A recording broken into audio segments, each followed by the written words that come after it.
This is video number 5 in a series of educational videos to instruct the people on the science of government and thereby learn how to have government by consent. This video's title is "But by the Grace of God, America Never Had a Chance to Survive." The Revolutionary War of 1776 never ended, but continues covertly. Ephesians 6, verse 12. For we wrestle not against flesh and blood, but against principalities, against powers, against the rulers of darkness of this world, against spiritual wickedness in high places.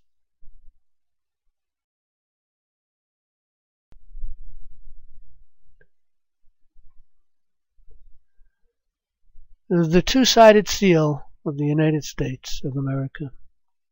Jefferson and Franklin proposed seals that expressed Israel's exodus out of Egypt. Jefferson added a backside of the seal representing Israel's common law, brought to Britain by the Anglo-Saxons.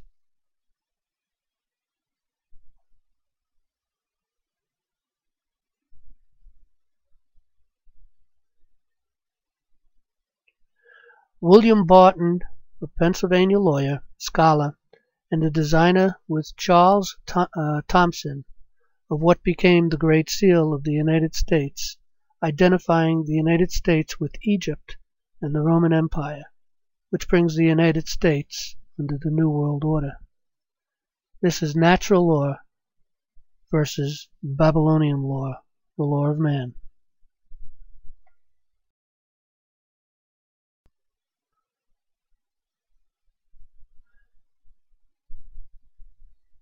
Our republic was founded on natural law.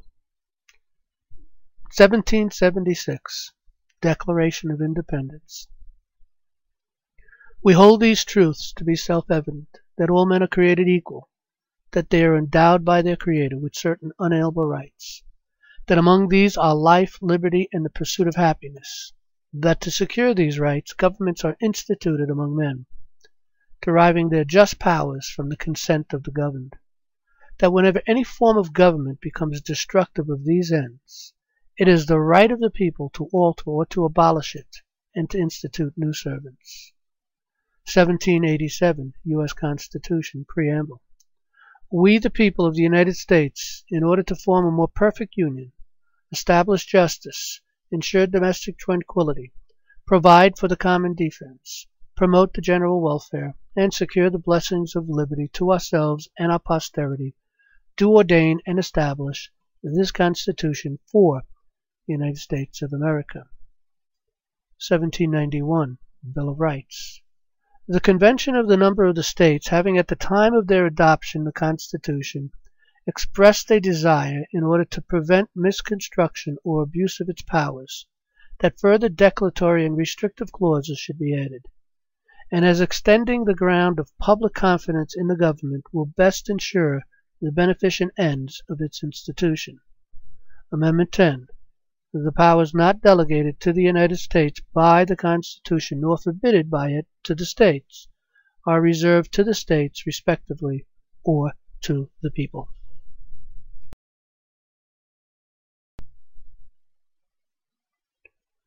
Treason by enemies foreign and domestic. Treaty of Verona. The British monarch and Pope secretly agreed to undermine the American system of government via the Treaty of Verona. The British monarch breaches the Treaty of Ghent, and both the Pope and the King secretly breach their trust as international trustees. They set out on a covert action and issued letters of marque and reprisal, which marked as an enemy in wartime, to the members of the Bar Association, allowing them to act as foreign agents on American soil and as privateers free to plunder American commerce. Letters of marque and reprisal are commissions or warrants issued to someone to commit what would otherwise be acts of piracy. Congressional Record, Senate 64th Congress, First Session, Volume 53, Part 7. I wish to put into the record the secret treaty of Verona of November 22nd, 1822, showing what this ancient conflict is between the rule of the few and the rule of the many. I wish to call the attention of the Senate to this treaty because it is the threat of this treaty which was the basis of the Monroe Doctrine. It throws a powerful white light upon the conflict between monarchical government and government by the people. The Holy Alliance, under the influence of the Metternich, the Premier of Austria, in 1822, issued this remarkable secret document.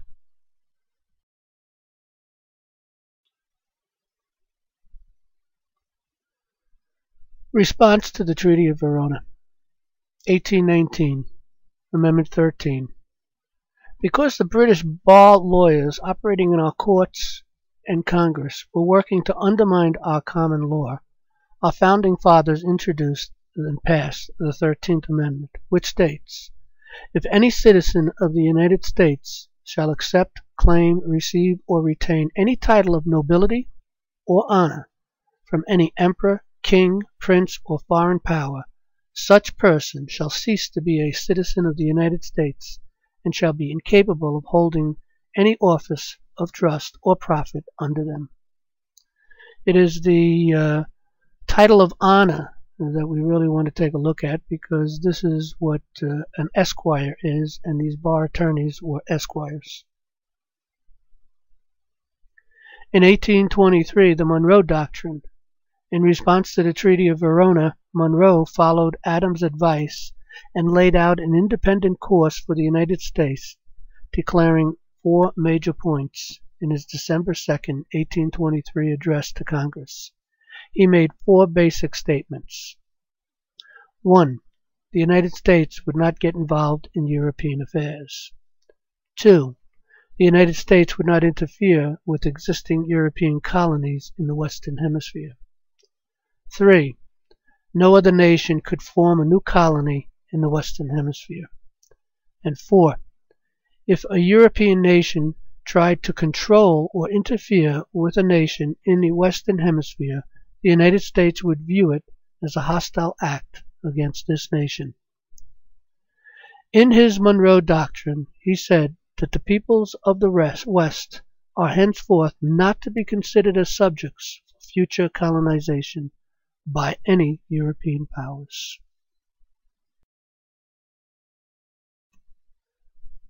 Treason by enemies foreign and domestic.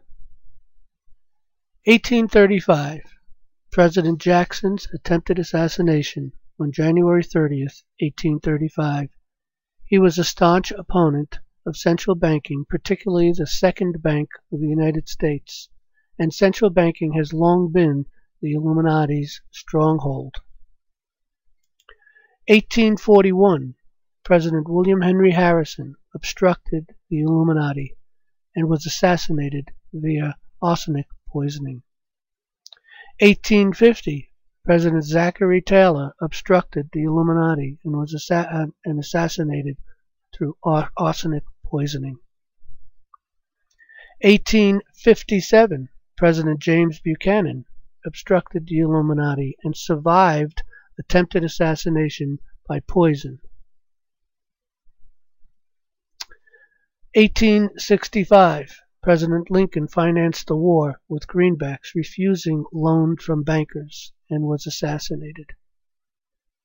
1871. The Organic Act created a foreign state within a city, forming a corporation called the United States, Inc., owned by foreign interests, moved in and shoved the original Constitution into the dustbin. In an act of high treason, the 41st Congress acted without constitutional authority, an act of fraud, conspiracy, and subversion against the United States of America, attempting to dispose our covenant with our Creator, and thereby establishing a totalitarian government, unaccountable to we the sovereign people, under foreign control, behind which the conspiratorial erosion of our Constitution began. This transformed our unalienable rights to civil rights, our republic to a democracy, the United States to a corporation, the laws of nature's God to civil and criminal laws, which have their roots in Babylon. This placed the United States under fiction of law, and as long as the people believe the fiction to be that law, it is. 28 U.S.C. 3002 15a. Definitions. United States means a federal corporation.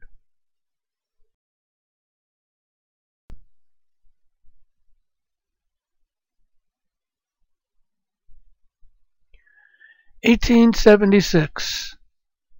The treasonous British bar and their esquires, minions of the New World Order, manipulated the constitutionally ignored Congress to conspire to supplant the law in exchange for money and power, placing themselves in positions of honor that was forbidden them by the original 13th Amendment, ratified in 1819 and concealed in 1776, which carries an enforceable strict penalty, i.e., inability to hold office and loss of citizenship for holding the title of honor called Esquire.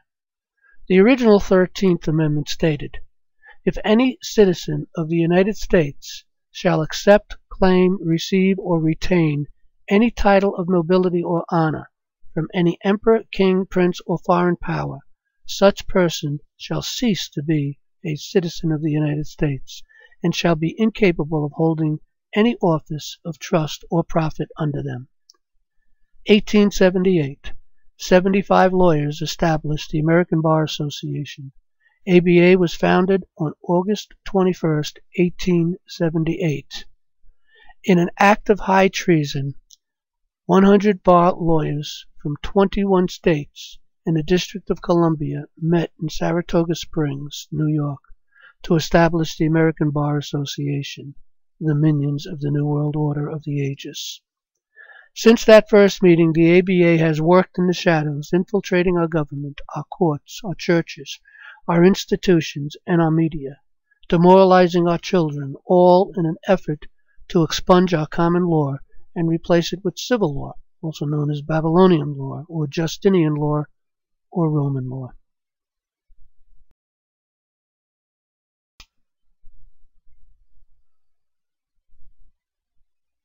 The NBA legal profession, as we know it today, barely existed at that time.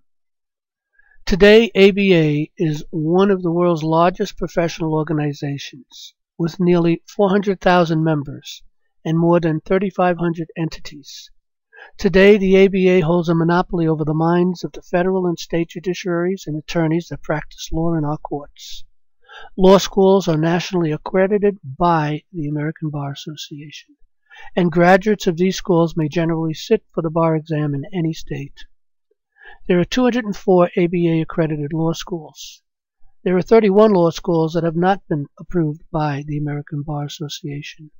Some states permit graduates of these schools to take the bar examination, or will admit to their bars a graduate of non-ABA-approved law schools who has been admitted to a bar of another state. Most states do not. The ABA schools, in an act of treason, teach that in law, common law, is the body of law derived from judicial decisions of courts and similar tribunals, claiming that the defining characteristics of common law is that it arises as precedents. Whereas common law is not precedent or legislated law, where one size fits all. It is not civil law. Common law, also known as natural law, is governed by maxims written in the heart. We read in Romans chapter 2, 14 through 15. For when the Gentiles, which have not the law, do by nature the things contained in the law, these having not the law are a law unto themselves, which shows the work of the law written in their hearts, their conscience also bearing witness, and their thoughts, the meanwhile accusing or else excusing one another. Today, with almost 500,000 bar members, 80,000 of them are working in Washington, D.C. They have perverted the rule of law, deprived we the people of due process, and have supplanted our Article III courts with jurisdictions unknown.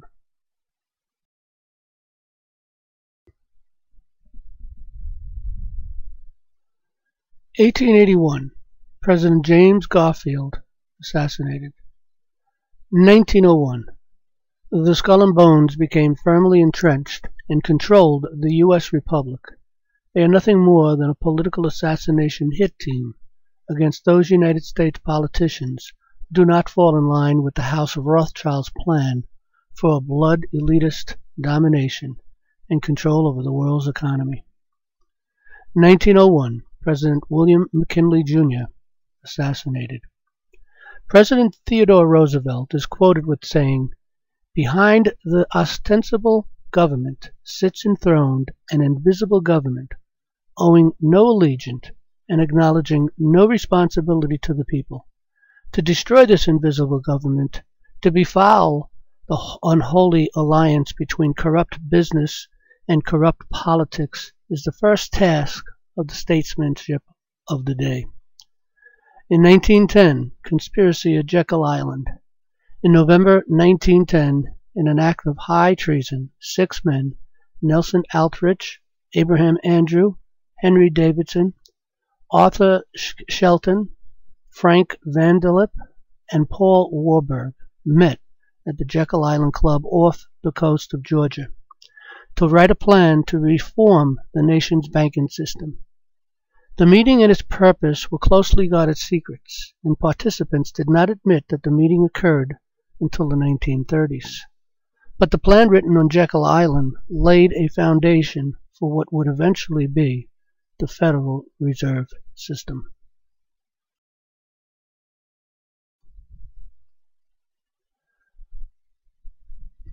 (1913) Federal Reserve Act.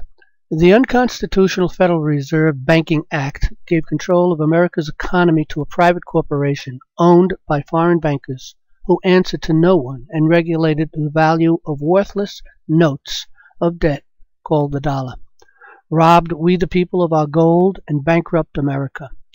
A conspiracy among Paul Warburg, Edward Mandell House, Woodrow Wilson, J.P. Morgan, Benjamin Strong, Otto Kahn, the Rockefeller family, the Rothschild family, and other European and American bankers, which resulted in the founding of the U.S. Federal Reserve System, which resulted in a takeover of the U.S. economy on behalf of the oligarchs. The Federal Reserve Act of 1913 defies Article 1, Section 8, Paragraph 5 of the United States Constitution by creating a central bank of issue for the United States. World War I, the Agricultural Depression of 1920, the Great Depression of 1929 were brought about by international bankers' interest in order to profit from the conflict and economic instability. 1913, 16th Amendment, never ratified.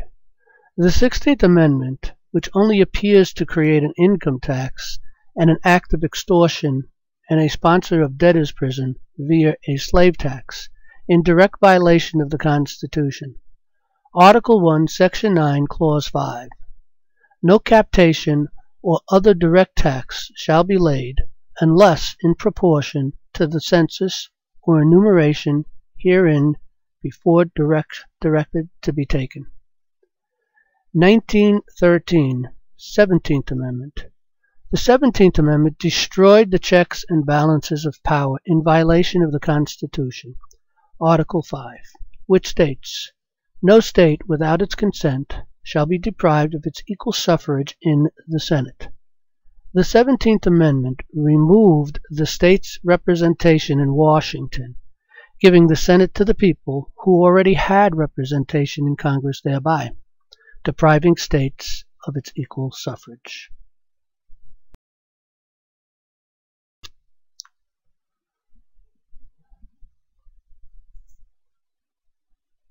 (1921) The Council on Foreign Relations, founded by Woodrow Wilson's chief advisor, Edward Mandell House, in order to destroy freedom and independence in the United States.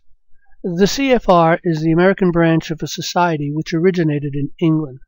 and which believes that national boundaries should be obliterated and a one-world rule established. House, as a Marxist, hoped to create a socialist society in the United States. Key financing for the council came from the Rockefeller and Carnegie Foundations in the 1920s and in the 1940s. Roosevelt invited CFR members to take over important positions in the State Department, known to us today as the Deep State, having retained domination until today. Since the Council's founding in 1921, 21 Secretaries of Defense of War, 19 Secretaries of the Treasury, 17 Secretaries of the State, and 15 CIA directors have hailed from the Council on Foreign Relations. 1923. President Warren Harding assassinated by poison. 1929. The main headquarters of the CFR is at the corner of Park Avenue and 68th Street in New York City. The building was donated to the Council by the Rockefeller family in 1929, and the organization's main goal remains to destroy the freedom and independence of the United States. David Rockefeller was chairman of its board of directors until his death in 2017.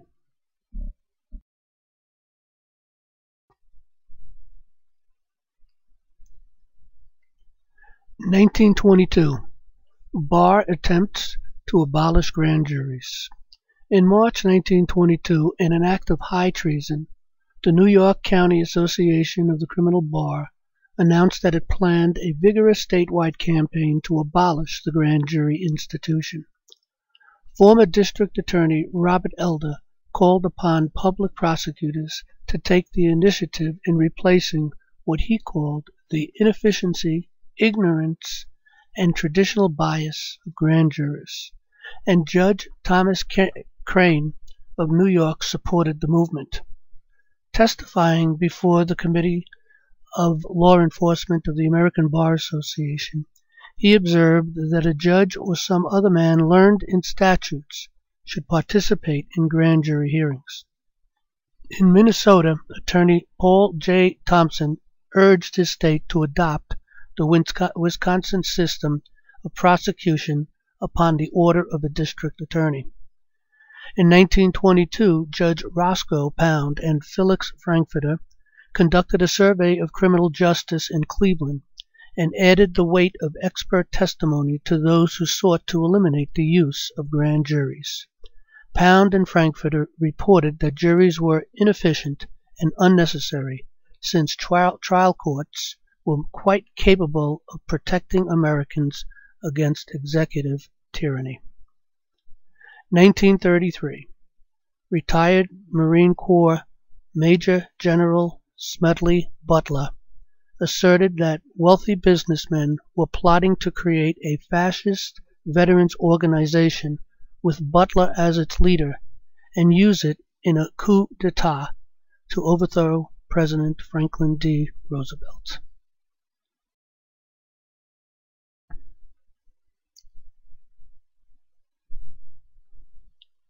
(1933) War Powers Act.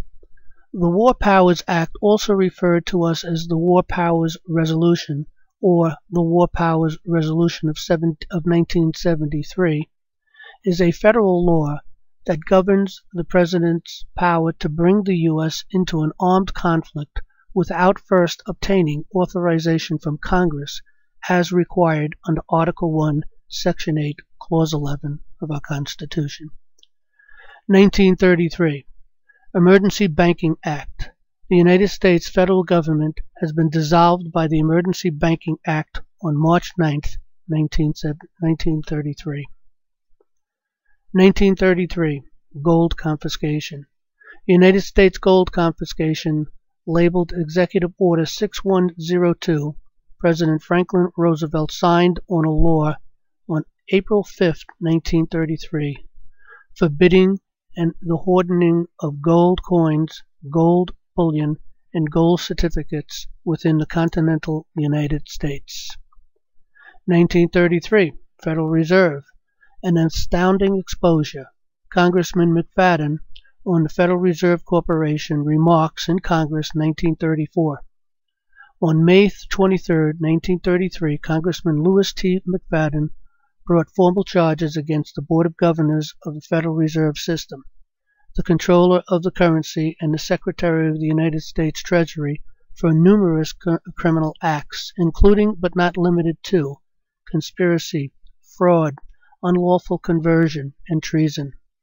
He said, "Mr. Chairman, we have in this country one of the most corrupt institutions the world has ever known.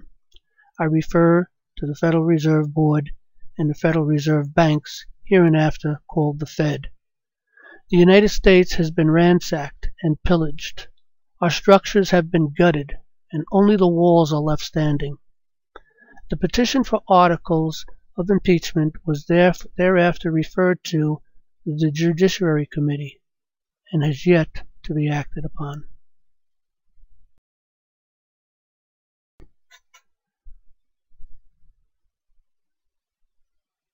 (1934) Rules Enabling Act via the bar, working in Congress, gave the United States Supreme Court the authority to write their own rules. 1936 Congressman Lewis T. McFadden assassinated. 1938 The U.S. Supreme Court betrayed the people via the bar, working in our courts. On September 16, 1938, a day that will live in infamy, 8 of 9 men, 1 resigned, whereas the U.S. Supreme Court, steered by the subversive ABA, authored the Federal Rules of Civil Procedure, replacing the rules of common law, particularly Rule 2, that abrogated common law and replaced it with civil law, thereby committing an act of treason, deserving of the ultimate penalty natural law has to offer. Their evil, reprehensible covert exploit is responsible for multi-millions of death and destroyed lives. According to the Federal Judicial Center in 1938, pursuant to its alleged authority under the Rules Enabling Act of 1934, the Supreme Court enacted uniform rules of procedure for the federal courts. Among the changes wrought by the rules, where the Supreme Court claimed that common law rules have brought about injustice, was Rule 2, which states, "The elimination of the federal court's separate jurisdiction over suits in equity. Under the new rules, suits in equity and suits at common law were grouped together under the term civil action." This betrayal brought America under civil law, also known as Babylonian law or Roman law, which is repugnant to the Constitution and thereby null and void. But as long as the people believe that civil law is the law of the land, it is.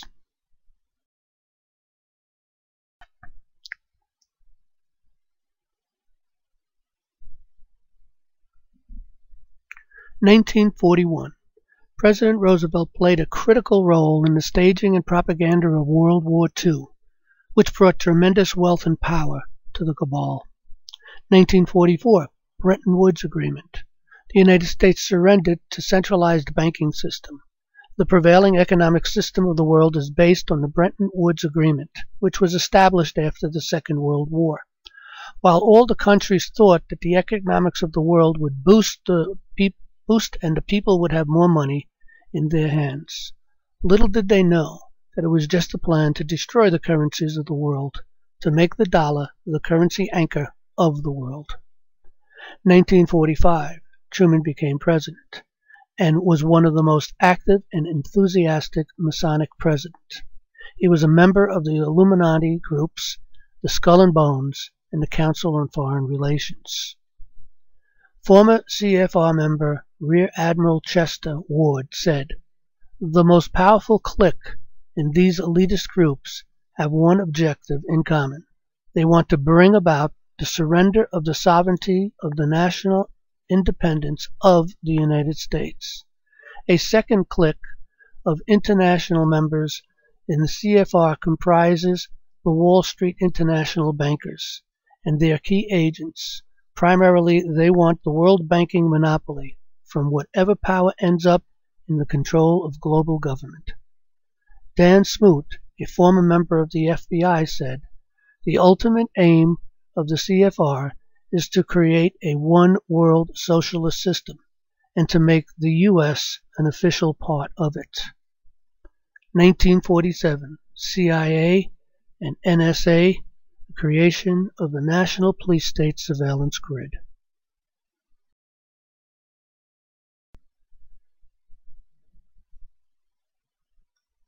1948. The United Nations is an intergovernmental organization that promotes international cooperation to create and maintain international order. The UN was established in an effort to establish a one-world government. The UN also supports population control by supporting government programs that promote forced abortions and coercive sterilizations. 1950. Congressional Report on a National Lawyers Guild revealed an ABA communist plot. 1954. Internal Revenue Code, written by the bar-controlled Congress. 1954. The Dodd Report. Norman Dodd, investigator for the Reese Committee on Foundations Concerning Un-American Activities in Government. The findings of the Reese Committee were very revealing. It was found out that the big foundations were promoting internationalism and collectivism. By their subversive funding activities, they posed a clear threat to our American Republic and way of life of the American people. The foundations were monumental in shaping the education and foreign policies of the United States. And not only this, but the foundations had their presence in all areas of society, and in some areas had become more powerful than the federal government. Research and experimental stations were established at selective universities, notably Columbia, Stanford, and Chicago. Here some of the worst mischiefs in recent education was born. In these, Rockefeller and Carnegie established a corrupt American education. Here foundations nurtured some of the most ardent academic advocates of upsetting the American system and supplanting it with a socialist state.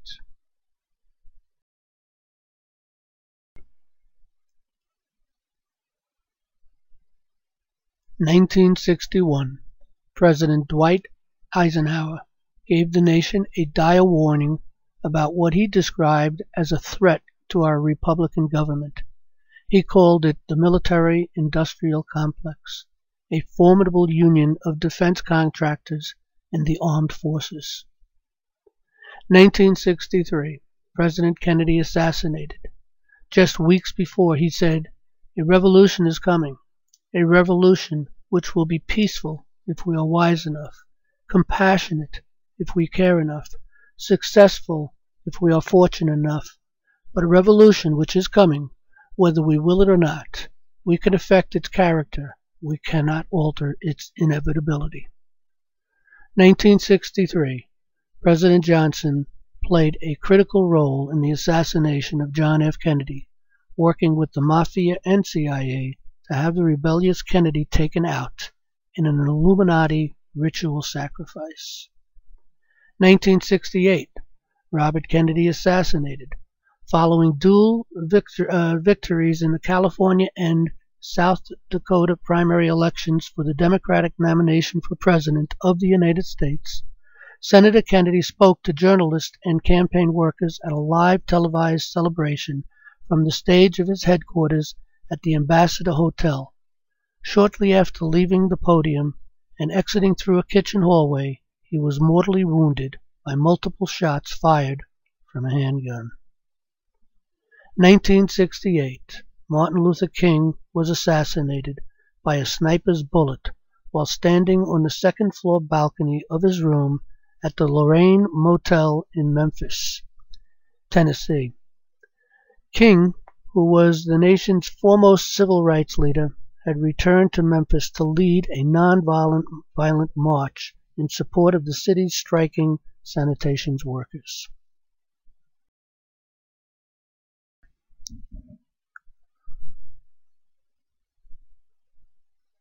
1971 Southern Poverty Law Center.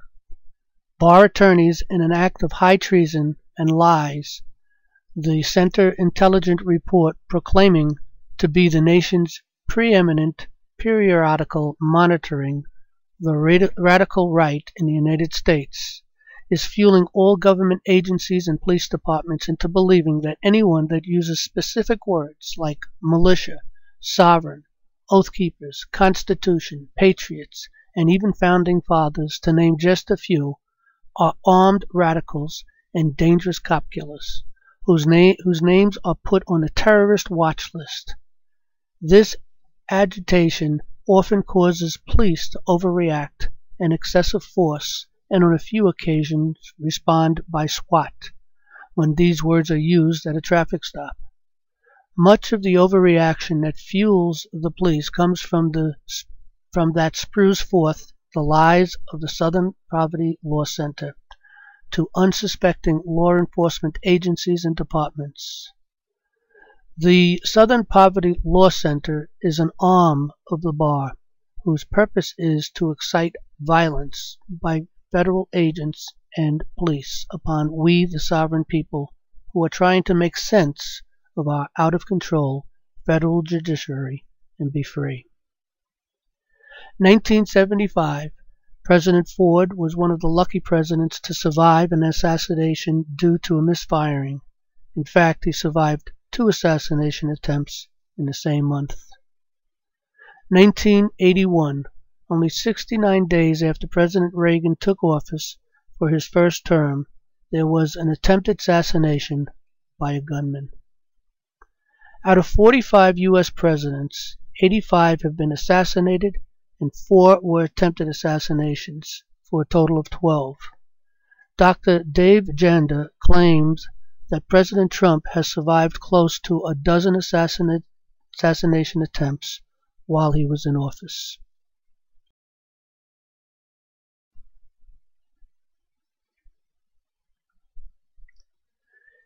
In 1989, President George Bush was a globalist, member of the Bohemian Club, Skull and Bones, CFR, and the Trilateral Commission. He also served as the director of the CIA, an arm of the government heavily infiltrated by Masons from 1976 to 1977. 1993, President Clinton was a member of the Skull and Bones Society, Bilderberg Group, Trilateral Commission, and the Council on Foreign Relations.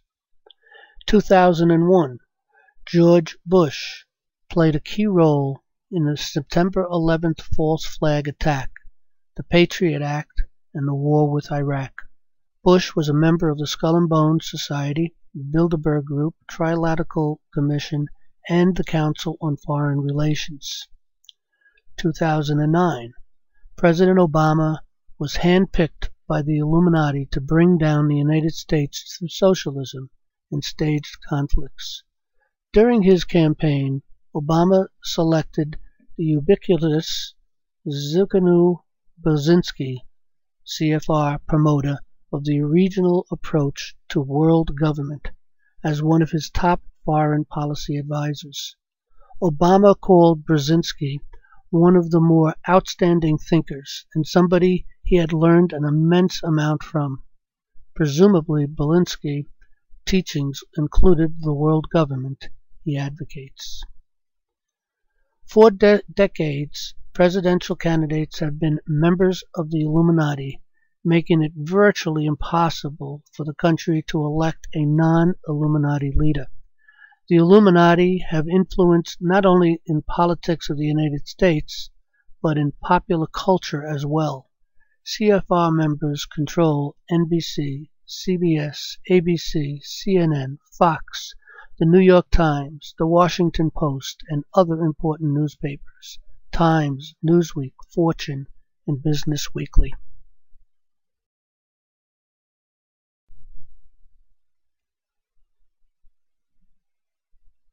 (1993) James Traficant's bankruptcy speech. Speaker Representative James Traficant, Jr. from Ohio, addressing the House, revealing the bankruptcy of the United States into the congressional record. All United States offices, officials, and departments are now operating within a de facto status in name only under emergency wars powers. With the constitutional Republican form of government now dissolved, the receivers of the bankruptcy have adopted a new form of government for the United States. This new form of government is known as a democracy, being an established socialist communist order under a new governor for America. 2001 Homeland Security. Police state surveillance grid reached maturity. 2013 John Kerry signed the United Nations Arms Treaty. 2018 Nations must give up their sovereignty. On 11/21/18, German Chancellor Angela Merkel, at an event by the Konrad Adenauer Foundation in Berlin, stated that sovereign nation states must not listen to the will of their citizens when it comes to questions of immigration, borders, or even sovereignty, and made it clear she is attempting to push the globalist agenda to its disturbing conclusion before 2021. Her words echoed recent comments by the French President Emmanuel Macron, who stated in a Remembrance Day speech that patriotism is the exact opposite of nationalism, because nationalism is treason. Macron told the German federal parliament that France and Germany should be at the center of the emerging New World Order. The Franco-German couple has the obligation not to let the world slip into chaos and to guide it on the road to peace. Europe must be stronger and win more sovereignty. He went on to demand, just like Merkel, that EU members states surrender national sovereignty to Brussels over foreign affairs, migration, and development, as well as giving an increased part of our budget and even fiscal resources. Today, government-controlled, outcome-based social education keeps the slaves ignorant.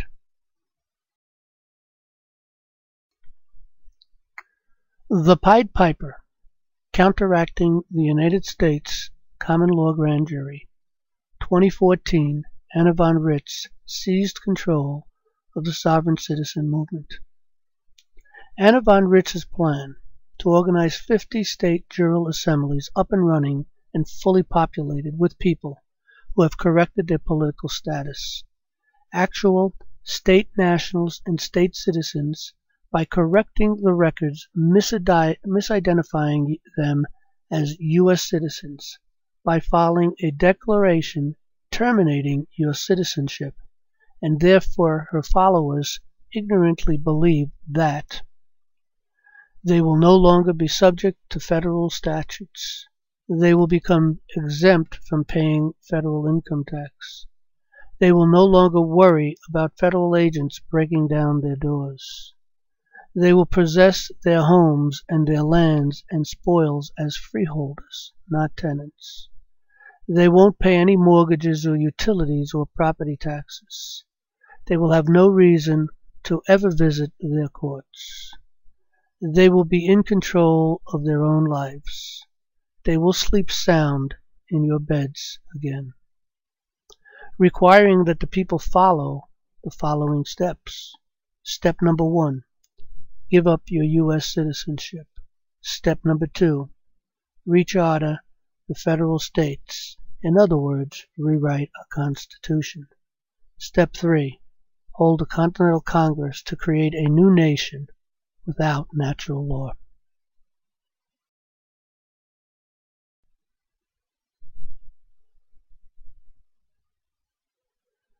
The Illuminati dominate academia, corporate America, tax-exempt foundations, labor unions, and the military-industrial complex.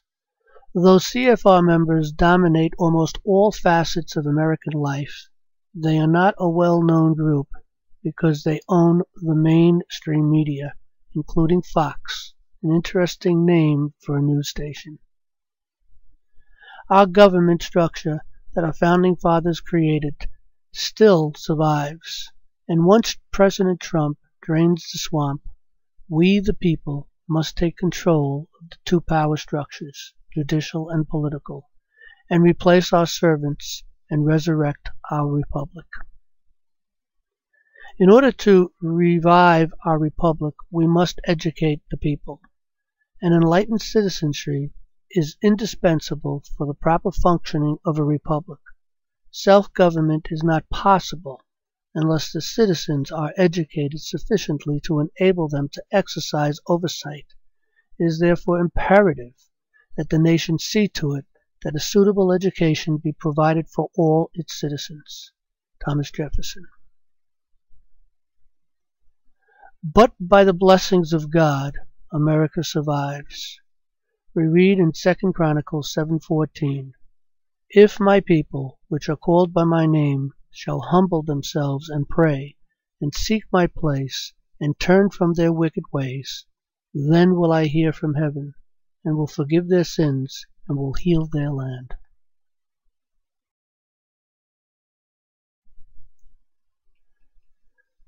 National Liberty Alliance.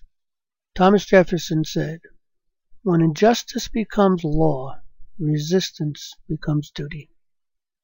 We, the people, have been providentially entrusted via natural law to dispense justice, and were provided legal recourse to address the criminal conduct of the judiciary and our representatives. We, the people, have the unbridled right, by law and in law, to impanel our own grand juries and present true bills of information, indictments, and presentments to a court of justice, which is then required to commence a criminal proceeding under natural law.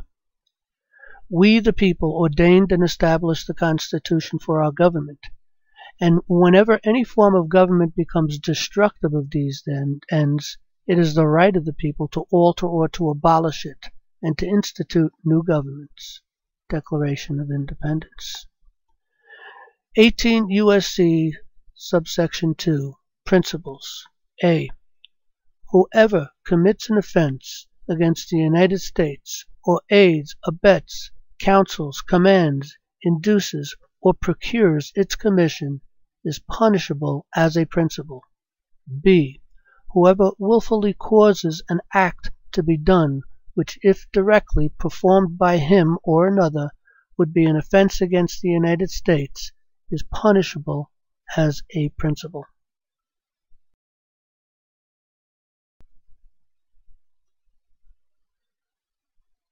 President Trump said, "If the righteous many do not confront the wicked few, then evil will triumph." 2013, National Liberty Alliance was founded on May 2013 to confront the wicked that has robbed our heritage. The purpose of NLA is to provide an online national venue where the people can organize, communicate, and learn the science of government by consent in order to restore our republic. As the swamp is drained and power removed from the deep state, a vacuum will occur. And if we the people do not educate ourselves and fill these positions of power, our servants will, and it will only be a matter of time before we find ourselves back under tyranny again. NLA's mission is to empower the people on the grassroots level in order to have government by consent again, thereby taking back our judicial and political processes by resurrecting the elected committeeman in every county and building jury administrations in each county. The duty of these administrations is to orientate, counsel, assist in the writing and the indictment informations, assure untainted pettit grand juries and pettit juries, and be the investigative body for the grand jury. The de facto government holds power because the people believe that the fiction is reality. A proper education will reveal the truth and thereby empower the people.